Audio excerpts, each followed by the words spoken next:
Hello everyone, welcome back to Anmoll Astrology channel.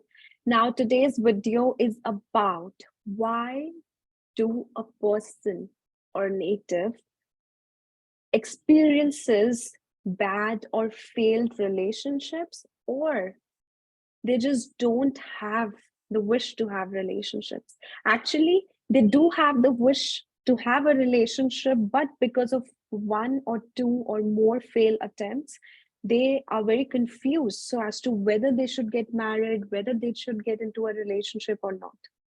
So, some things are very upfront. We know the basics of astrology, right? We know the basics. If suppose Venus is with malefics, or Venus is in bad houses, there can be relationship issues. If there are malefics in the seventh house, then there can be relationship issues, right? But here I'm going to talk about some things which are basically hidden. The answers to this question, that why a person fails in a relationship or faces failed relationships. My motive is to answer this question with the techniques which are not very much talked about, right? So I am going to mention 3 different techniques to see that why you experience failed relationships. Okay, and I hope it will be helpful for everyone. So the 3 conditions are going to be: first, if your Venus is hemmed between malefics, and you can take the same situation so as to be delay in marriage also. Of course, that makes sense, right? So first condition is that the Venus is hemmed between malefics. Okay, the second condition is going to be the Pap Katri Yoga. For those who do not know what is Pap Katri Yoga, whenever your Venus is surrounded by malefics, if there are malefics in the previous house than Venus, and there are malefics in the later house from Venus, that creates a Pap Katri Yoga. Then the third condition is, and the most important and the most, you can say, the hidden one, is when your Venus is falling into the 8th sign. From which sign is it originally in D1? Okay, like for example, if your Venus is in the sign of Aries in D1 and it falls in the sign of Scorpio in D9, then that's 8th from itself. That's being 8th from itself. And with this factor, with the third factor, things are actually very much in your hand. I'm going to explain this factor the most in this video. Why? Because what happens, suppose you are in a sign, suppose your Venus is in the sign of Gemini, Pada 4, and it lands in the sign of Scorpio. Okay, that means that you will start as a very youthful person, very excited, very curious individual with the partner, or in any sort of a relationship that you enter to. Maybe suppose you go on a date, you went on a date and you were all youthful, funny, humorous. And as soon as that date converted into a relationship and then into a serious relationship, what happens? Your D9 gets activated. Somehow, that curiosity, that youthfulness, that playfulness of yours is actually transformed into most sensitive side. So you suddenly become a little, not a little actually, very sensitive individual. Right? Suddenly you're not that happy-go-lucky person, but you become a very clingy, emotionally clingy individual. And you become more a home-oriented individual, although you were adventurous first. So this change, sometimes people are not able to understand this change within themselves, because of which they are not able to balance their transformation. Because any planet going eighth from itself, that means that a person is going to transform big time related to the significance of this planet. So since Venus is relationships and Venus is how you connect into a relationship, that's why there is a significant transformation that is involved here.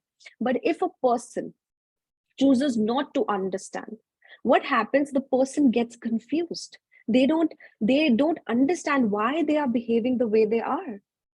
So the first remedy or solution to this condition is going to be that you have to accept the fact, and you have to put that personality of yours up front. Try to be more transparent.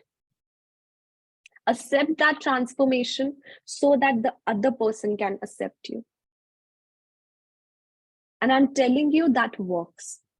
I've seen people struggling with this eighth from Venus, and I've seen them going through bad and failed relationships, and I've seen them coming out of it, growing out of it beautifully.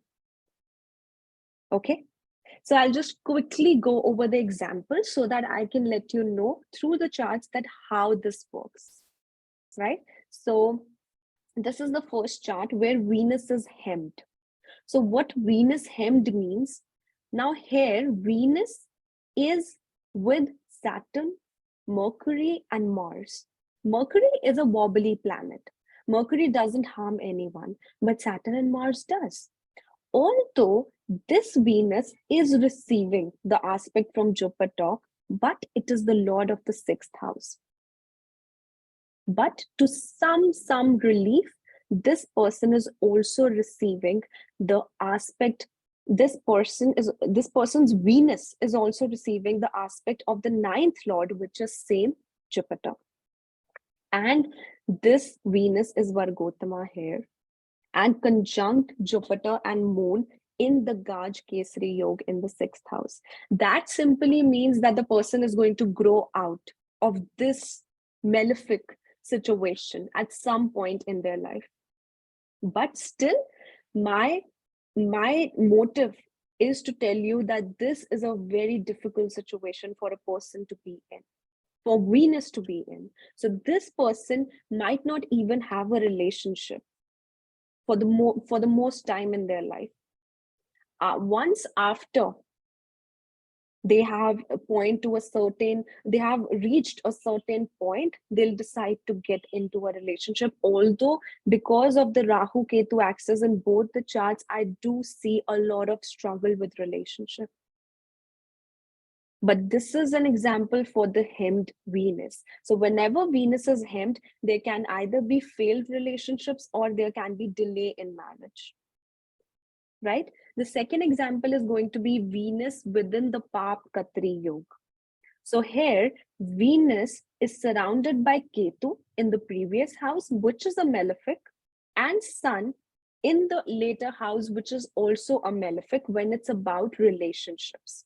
Also, although Sun is considered as a Sattvic planet, but in the case of relationships, Sun can be helpful within the timing of a relationship and also within starting of a relationship.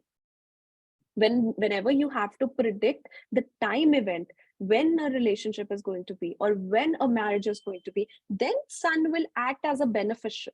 But here in this situation, you can see Venus is in the seventh house and Sun is in the eighth house, and it is hemming. It is actually surrounding the Venus from the eighth house. So this is a difficult position for Venus to be in. That here, the Pap Katri Yoga is there. Okay, I am telling you all the details so that you don't confuse the single placement, because Sun, every time when I'll make more videos about how to predict marriage and everything, I don't want you to feel that, oh, it was told that Sun is a malefic for relationships, but how can it be helpful in predicting the time event for relationships or marriage? So that's why you have to have these basics cleared. Okay, that's why practically, if we see, always most of the marriages happen when Sun is exalted. Okay. So next example is going to be, and the most important one is going to be when Venus goes eighth from its position. So here Venus is already debilitated and it is in the 10th house, not the best of the position for Venus to be in. And it is also in the nakshatra of Hasta, a very critical Venus, a very critical individual. Okay, they might always face other people or females or whatever partner they are going to have. They always come in contact with very critical and criticizing individuals. Okay, and can also receive can be deceived because of a female, of authoritative female individual. But what is happening here, that Venus is going eighth from its sign. So eighth from the sign of Virgo is Aries. That's why Venus here is going into Aries. So that means in the beginning, in the beginning, this person will encounter with a person who is a little distant, more ambitious, right? More critical. But after getting into the marriage and also within the relationship, they'll behave very analytical, very critical, very budgetary with the money matters and everything, very criticizing. But as soon as they get into a marriage, they are going to become people who are more adventurous, more individualistic, always on the go, always occupied. The pollution, I'm really sorry, but the pollution level in Delhi is like, and also the cold. Okay, sorry. Let's get back to this. So that's why now this person is going to typically transform into a very different individual. And because of which they will feel that transformation. They won't be able to understand this transformation. Right? And because of that, they are going to have complications within the relationship and very quick and impulsive ends to relationships. Well, very quickly they'll decide to get into a relationship and get out of a relationship. And you can add more things to it by understanding the whole chart. Okay, guys, I hope this was helpful and you guys got to know answers to many of your questions. If you guys are new to my channel, don't forget to subscribe, like, comment, and share. And if you guys would like to have your personal readings, do refer to the link www.anmollastrology.com, and under the consultation section you can book a personal reading for yourself. And if you are learners of astrology, you can go for the unique readings such as Tribhagi, nakshatra analysis, etc., etc. And if you want to learn more about astrology, you can check out the courses that I have on the same link, where you'll get my email. You can email me directly, or you can check out under the courses section. Okay, guys, I'll be back with a video soon. Take care, bye-bye, and happy New Year.